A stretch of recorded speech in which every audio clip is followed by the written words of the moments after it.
Olá pessoal, tudo bem? Sou eu, Pastor Léo. Pastor Si. Sejam bem-vindos a mais um Papo de Pastor no início da semana aqui. Hoje, como toda segunda-feira a gente tem feito, responder perguntas, não é isso, Alci? Isso, temos duas perguntas aí, pastor. Qual a primeira? A primeira pergunta seria para quem é a pessoa que perguntou. Porque não tem como descobrir quem é esse irmãozinho aqui. A pergunta dele ou dela, né, porque é só uma sigla que tem aqui, é possível não se congregar em uma igreja? Ele coloca entre parênteses templo. A gente mas não temos como saber quem é. A pergunta é um pouco vaga, né? A gente está assumindo que ele está pensando num crente. Sim. Óbvio, né? Sim. Porque a gente vê uma realidade de muitas pessoas que não vão para igreja nenhuma, né? Ou, se eu quiser ser um pouquinho filosófico, vão para a igreja errada. Mas, pensando num crente, Alci, a resposta óbvia, direta, seria não. Mas por quê? Primeiramente, pelo fato do significado do culto, né? Assim, a gente saber que culto é não só um ajuntamento social, mas é algo muito maior do que isso e que aponta, inclusive, para a nossa futura eternidade com o Senhor. Uma espécie de antecipação do nosso estado eterno, né? Então, por isso, mas também pelo mandamento, embora daqui a pouquinho eu possa até comentar sobre isso, veja, obviamente eu tenho certeza que a gente já conversou sobre isso tu também, existe alguma excepcionalidade nisso aí, doença, alguma coisa nesse sentido, né? Mas basicamente, então, não de uma maneira simples por essa razão, pelo significado do culto, dia do Senhor, mandamento, etc. Eu concordo. Ou seja, acho que o caminho o texto de Hebreus vai dizer, né? Não deixei de congregar, lá em Hebreus 10. Tá? E que o que a gente observa é de que uma pessoa que argumentar assim, dizer assim, mas eu não preciso da igreja hoje para me edificar. Dá para ouvir o papo de pastor, o culto de vocês é transmitido isso, online. Tem até isso agora. Né? Ou seja, o culto de vocês é EBD e o culto é transmitido online. Inclusive eu conheci, teve uma senhora que está frequentando nossa igreja, né, que ela pontuou exatamente isso. Ela, né, ela fez um post assim no Instagram, ela me marcou, sabe, como se fosse assim de pessoas que ajudaram ela a desenvolver a fé. Só que eu só tinha tido uma conversa com ela. Aí eu até respondi, disse, minha irmã, eu ainda sou novato nessa jornada, né? Assim, agradeço que marcou. Esse novato que o senhor saiba, porque eu acompanho o senhor já faz 6 meses. Legal. Entendeu? Então, assim, é óbvio que existem os aspectos de vantagem nesse universo digital. Óbvio que existe. Veja, eu sempre falei uma coisa aqui, se o pessoal me chama que é exagerado, mas é o seguinte. Sabe o que torna Calvino, na minha opinião? É que o cara pensava como pensava sem ter o acesso que a gente tem hoje.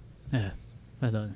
Entendeu? Ou seja, o cara já tinha aquele pensamento estruturado sem acesso a uma biblioteca como a gente tem. Hoje a gente tem acesso aos caras que vieram depois dele, aos caras de hoje, aos pais da igreja, como ele também tinha, e o cara parecia estar à frente do tempo. Tá? Então, assim, o que eu acho interessante é que hoje um jovem, por exemplo, na nossa igreja, ele não tem desculpa para não conhecer a fé reformada. A gente pega os pastores mais antigos aqui do nosso Brasil velho sem fronteira, né? Que cresceram aí sem uma educação na linha reformada, que não teve esse treinamento. O jovem de hoje não tem desculpa, amigo. Tem todos os podcasts de Augusto Nicodemos aí, todos os livros, pregação, não sei o quê, culto da sua igreja online. Então, eu não quero dizer que tudo online é uma desgraça. Mas o ponto é, quando você olha para a Bíblia, tem uma coisa que é interessante. Todas as ordens que o apóstolo Paulo dá, e Pedro, por assim dizer, e as recomendações de suas epístolas, observe que ele sempre pressupõe a congregacionalidade. Ele nunca pressupõe assim, tu na tua casa. Tá? Até os aspectos privados acabam tendo uma conotação na comunidade. Entendeu? Ou seja, se você pegar 1 Coríntios 7, por exemplo, quando o apóstolo Paulo diz assim, fala até sobre frequência de um relacionamento sexual de um marido e uma mulher. Tratando na epístola. Na epístola, meu amigo, aquilo ali era lido para todo mundo na igreja. Para quem não sabia, não era tipo assim, fulaninho, isso aqui é a parte que Paulo escreveu para tu. Aquele texto de Coríntios 5 que ele condena um cidadão. Público, ele faz isso. Público. E veja que ele fala, eu ausente em um corpo, mas presente em espírito, vos declaro que esse homem seja no meio de vocês. Então, esse é o ponto. Veja que todas as epístolas, elas são assumidas ao seu aspecto público. E quando ele recomenda algo para o cristão, é público, é o teu irmão, vai lá falar com ele. Então, um crente online, o desafio que eu sempre proponho ao desigrejado é esse. Como você vai obedecer aquilo que a Bíblia lhe manda? Pronto. Se ele conseguir sair desse argumento, eu posso até pensar em ouvir os outros. Uhum. Mas como é que ele vai desenvolver a fé que foi desenhada para ser pública? Uhum. Sabe? Ou seja, tem um argumento mais básico, que ele está desobedecendo uma ordem de Hebreus, né? Mas eu tento caminhar também por aí, meu amigo. Tudo bem, como você vai desenvolver seu cristianismo? Sabe como? Tá? Então, um crente que não congrega, eu não vou tão além de dizer assim, esse cara não é crente. Mas eu vou ter dúvida do cristianismo dele. Sim, sim. A excepcionalidade que eu mencionei, por exemplo, Sim. apenas a título realmente de exemplo, né? Minha mãe. Você sabe a situação que ela está, ela perdeu totalmente a audição.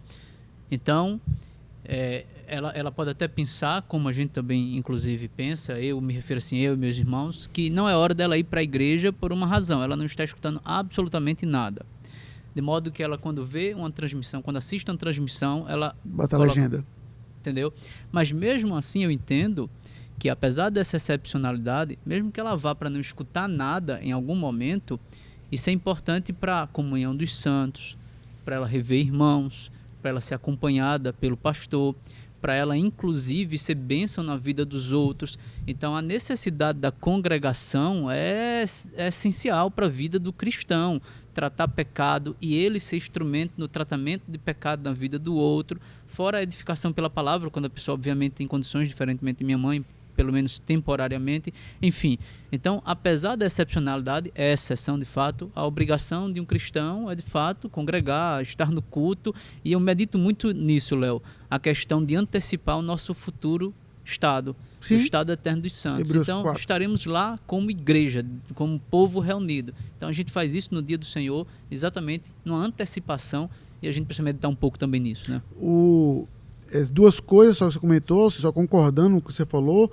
Veja que essas próprias exceções, não todas, mas veja que a ideia de excepcionalidade existe desde o Antigo Testamento. Quando você vê, por exemplo, o próprio Deus dizendo assim, pega um exemplo do Antigo Testamento, se a mulher tivesse menstruada, ela não tinha obrigação de ir pro... Era o contrário, seria errado se ela fosse. Mas veja que o próprio Deus, ele prevê a excepcionalidade. Verdade. Ele prevê a excepcionalidade. Está aqui. Essa situação é uma situação que você não deve ir.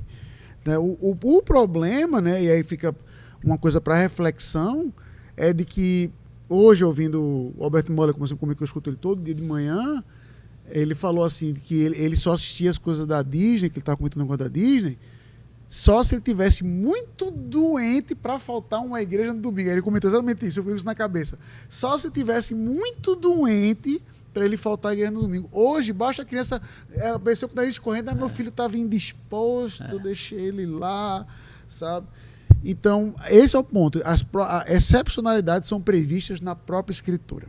E a segunda coisa que você pontuou, dessa questão da antecipação aos céus, e me lembrou, na verdade, nem por afirmar, uma das minhas músicas favoritas em português, que é do Autor da Minha Fé. Linda música. Que é Logos, do né? Logos, mas é do tempo do grupo Elo ainda. Uhum. Essa música é lá do norte, não precisa nem nascer ainda. Tá? Que aí é a frase do início. Oi? Pronto. E eu concordo, mas o que eu gosto daquela música, sabe? Tudo. A música toda é bonita. Linda. Não, a música toda é linda. A música até. toda é linda. Mas o que mexe comigo quando eu escuto uma música é a primeira estrofe. Que ele morre, aí ele vai exatamente nesse ponto. Ou seja, alguém pode pontuar que é sentimentalismo em tudo, mas vai dizer assim: rever amigos que um dia em Cristo foram feitos meus irmãos. Ou seja, justamente a ideia da comunhão que a morte interrompeu, ele vai lá. Exatamente. Né? Agora tu tá sem microfone, Norton. Aí tu fala que eu vou repetir aqui, então. Quando fala de música, né? E algo muito Sim, quando fala de música, coisa que o Norton, que para quem não sabe é músico. e uma música, é difícil música de um jeito também, não Sim. ficar emocionado, mas tem uma música que eu posso escutar ela quantas Uma música que emociona sempre você. sempre, que é novo, Ah. que é cantada por Leonardo Gonçalves. Leonardo Gonçalves, qual é a música? Novo. Não, a música é novo. Ah, tá. Ah, Novo. E escrita por Tiago Arraes. Vou procurar. Tá. E aí tem uma história parecida com isso. E eu sempre choro quando me canta isso, que é se a morte, inclusive isso eu comecei a estar muito Qual é a na estrofe? época do meu avô. Sim. A estrofe ele canta se a morte me silenciar, ainda não é o fim. Se a morte me silenciar ainda não é o fim. Ele está citando, sem querer ou querendo, Hebreus 12, 4. Quando fala de Abel mesmo morto, ainda fala. Essa música é linda. Ela é 11, toda perdão. linda, ela é toda linda, a melodia. Sim, não conheço. E essa parte é incrível. Pronto. Se a morte me silenciar, ainda não é o fim. Cara- Só que o ponto justamente é esse, é de que nesse autor da fé, ele vai falar exatamente desse aspecto congregacional do céu, entendeu? Que o céu não é apenas, assim, a gente gosta de enfatizar o céu como o encontro com Cristo, a gente correr, se abraçar nele. Veja, tudo isso é verdade, eu não estou entrando no mérito. Mas não é só isso. Eu escutei foi um sermão do pastor Joe B, que ele faz uma ilustração lá em Hebreus 12, versículos 1 a 4. Aí ele faz uma ilustração que me fez chorar também, Norton. Ele fala que quando a gente cruzar a linha de chegada e vai não só reencontrar aqueles irmãos, Sim. mas ver irmãos que a gente nunca conheceu. Conheceu. Abraão, Calvino, Isso. etc. E tudo isso, aí ele faz uma ilustração que eu me arrepio. Aí ele diz que vai ter um corredor, É. aí de um lado vai estar Abraão, aí vai estar Calvino, aí vai estar Sara, aí vai estar... E a gente vai se emocionar, só que todo mundo não vai estar olhando diretamente para Pra você, cima. é para frente. pra Porque frente. lá no trono está Cristo, Cristo. e você vai até lá. Amém. Amém. Amém. O céu é um domingo eterno. É um domingo eterno. Você está certo. Você é um domingo eterno. É o novo descanso. Por isso eu citei o texto de Hebreus 4. Tá?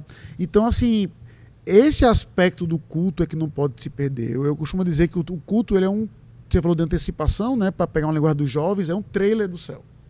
Uma amostrazinha pequena e perfeita, né? Do que é a glória eterna, sabe? Então, não deixe de se congregar. Amém. Qualquer motivo. E a outra Amém. pergunta, Alci? A outra pergunta é do nosso irmão Jonathan, não é isso? Jonathan, é uma ovelha por tabela. Ele fica chateado quando eu digo isso, mas é uma ovelha por tabela. Qual a diferença, essa é teológica, qual a diferença da forma de governo entre presbiterianos e batistas e qual o motivo principal dessa diferença? Me tira uma Obrigado, dúvida. Jonatas. Me tira uma dúvida, Alci. Tu já estudou a fundo o congregacionalismo? Não. Nem eu. Estudei o O nosso sistema. preterianismo, exatamente. Eu não vou nem dar uma de brabo. Tá? Eu nunca peguei assim, porque o nosso governo é congregacional e estudar. Então, vamos pontuar aqui rapidamente as diferenças. Existem basicamente 3 formas de governo tradicionais das igrejas: presbiterianismo, congregacionalismo e episcopalianismo. Tá certo? Então, me corrija se estiver errado, tá, Alci? Uma rápida diferença aqui. O episcopalianismo é o governo de tá certo? Ou seja, é a igreja que tem um pastor, um líder que governa sobre aquela igreja. É bem centralizador, né? Então, a igreja católica, obviamente, ela é assim. A igreja episcopal, ela é assim. As igrejas Assembleias de Deus, ela é assim. Elas são assim, perdão. Tá? O governo episcopal. É porque aí já é na prática, né? Exatamente. Eu estou falando de forma de governo oficial. Não é como funciona. Alguém pode chegar e dizer assim, na minha igreja presbiteriana, então é episcopal. Entendeu? Eu estou falando oficialmente. Se você pegar a forma de governo oficial, é episcopal essas igrejas. Congregacional é da congregação, governo da congregação. Que alega ser o mais democrático, né? Isso, que é a igreja batista, né, a igreja congregacional, a maioria das igrejas por aí afora, para ser justo. E o sistema presbiteriano é o governo dos presbíteros. Nós somos um governo que é representativo, então, ou seja, fazer uma comparação um pouco infeliz, né, no sentido assim, que é triste comparar com isso, mas é como se fosse a política no Brasil. Você vota no seu representante, né, que são os presbíteros. Tá bom? Então, em linhas gerais, essas são as 3 formas. Exatamente. Eu não consigo ver base bíblica para o congregacionalismo. Em lugar nenhum.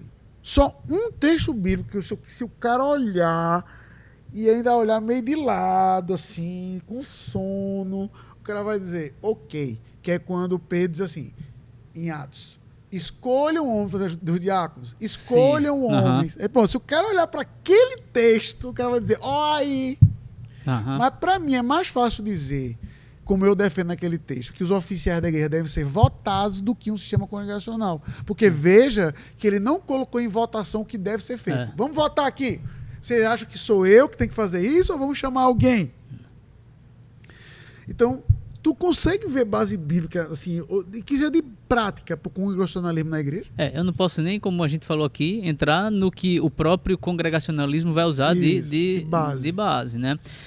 Mas não consigo ver, e eu gosto muito, eu não vou poder também citar literalmente, mas eu gosto muito do que o James Bannerman faz na A igreja de Cristo, né? Isso. Ele basicamente vai dizer o seguinte, obviamente, governo representativo, governo bíblico, mas neste governo bíblico representativo vai ter o aspecto congregacional Sim. e o próprio aspecto episcopal. Episcopal. Nesse sentido, então, para nós presbiterianos, o congregacionalismo e o episcopalismo seriam apenas aspectos do nosso governo representativo, né? Então vamos pensar assim, Léo é o episcopos, o supervisor do povo, e o povo, a congregação, é um dos aspectos do governo representativo porque elegeu Léo como o pastor da igreja, entre outros presbíteros.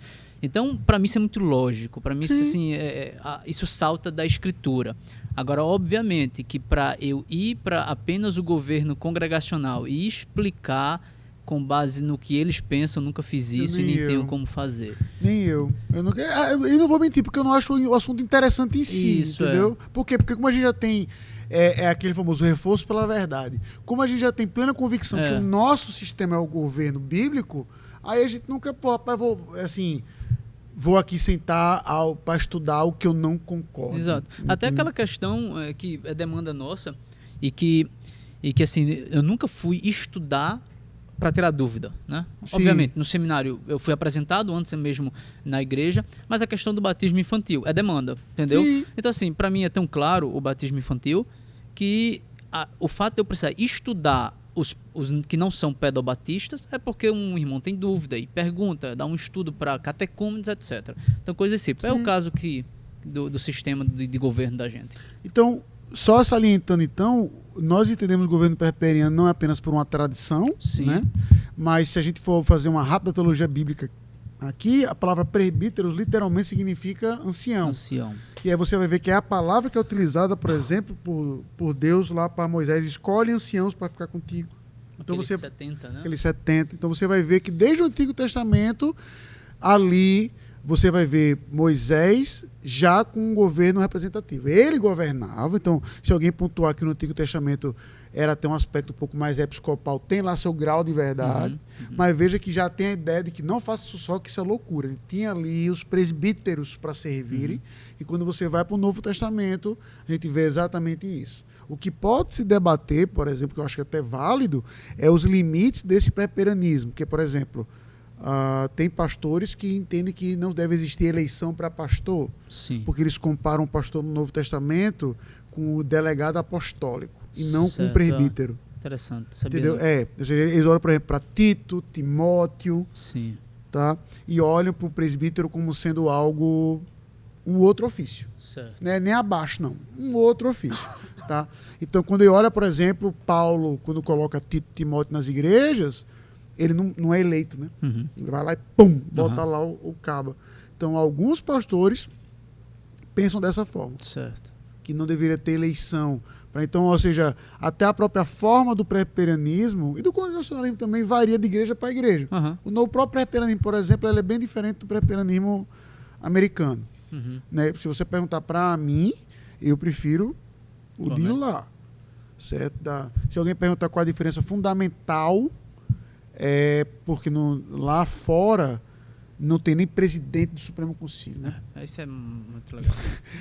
É o moderador. O moderador, e eu acho que algumas denominações devem manter a figura do secretário executivo, que faz ali o meio de campo, né? Mas a OPC, a Orthodox Presbyterian Church, o cargo se desfaz quando acaba a reunião. Muito bom isso aí. Entendeu? Acaba a reunião. Então, a gente faz uma reunião, elege o moderador geral, aí acaba a reunião, o cargo se desfaz. Sabe? Então, aqui no Brasil, não só não se desfaz, como é mantido por 4 anos. 4 anos. E, mediante algumas coisas aí, por 12. Entendeu? É isso mesmo. Então, assim, tem suas diferenças, mas nós entendemos que isso não é apenas uma tradição, mas é a forma de governo que mais faz juízo à luz das Escrituras. Então ele pergunta aqui, um adendozinho da pergunta dele, qual o motivo principal dessa diferença? Seria interpretação, exatamente. Né? Interpretação do texto bíblico. Eu acho que se aplica melhor aqui, acho que se aplica melhor o pré-peranismo. É isso. Agora, eu não conheço nenhum pastor sério, teólogo sério, que faça disso um cavalo de batalha. Sim, Entendeu? Não acho. Eu acho que o cavalo de batalha é quando você vê, e aí se aplica a qualquer forma de governo, o exagero. Ou quando você vê um cavalo de batalha numa forma de governo errado, como uma ditadura, por exemplo. Entendeu? Agora, porque vamos aqui largar a lenha no congregacionalismo, largar a lenha no capitalismo. Nunca li nada que... Também não. Isso aqui é uma heresia, isso aqui não sei o que. Não. Nós entendemos que isso aqui é o que faz melhor juízo ao texto bíblico, mas não perca seu tempo debatendo esse tipo de... E é bem importante isso que você mencionou, Léo, que não é algo só do Novo Testamento. Dá para fazer uma teologia bíblica. Né, sobre isso. Isso é muito importante. A própria palavra presbitério aparece no Novo Testamento. O Paulo vai dizer que o presbitério colocou a mão sobre a cabeça, lá falando de Timóteo. A Gálatas 1, quando vai dizer... Foi um S que quando um autor apontou para mim, eu confesso que eu sempre li o texto errado. Foi no seminário ainda. Que é Paulo às igrejas da Galácia. Tem um Szinho, não é igreja. São mais, desculpa, é mais de uma igreja. É mais de uma igreja. Aí ele pontua assim que é justo você pensar que como são igrejas com S, mas é uma carta só, que já existia até tipo um presbitério. Entendeu? Ali em Gálatas, sabe? Então, o motivo da diferença é por entender que é o que faz mais juízo à Bíblia. Tá bom? Isso. Duas perguntinhas aí. Diretas, ao ponto.